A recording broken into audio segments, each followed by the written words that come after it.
I always say man makes his marks in life. Man builds and leaves his mark in the landscape. Architect Kashif Chowdhury is the designer of the Friendship Centre in Bangladesh. Friendship is a non-governmental organization who work with some of the poorest of poor in this part of the world. They wanted a kind of a training meeting center for their various projects in healthcare, education. So we did this project for them.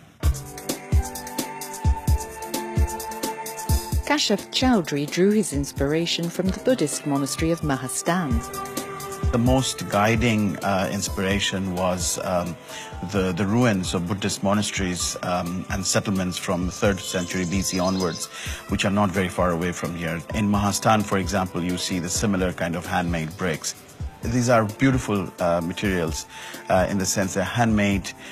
It has the imperfections that give it the texture. And it was very important for me to relate to 3,000 years of history and archaeology. So the Friendship Center is essentially arranged in 2 blocks. The residential block, which has the dormitories and the staff quarters and the dining pavilion.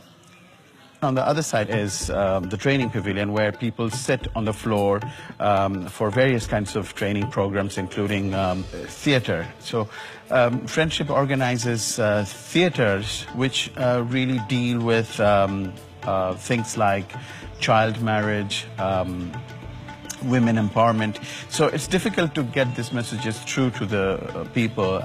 They're being quite illiterate. During the rainy season that lasts for 6 months, temperatures can vary between 25 to 35 degrees Celsius. So one of the ideas was to have broken forms and pavilions, open spaces, because then we could have the natural ventilation. And in addition, we have the green roof on the top, which is really helping as a thermal mass, reducing the solar heat. The result is that we can avoid the use of air conditioning by using cross ventilation.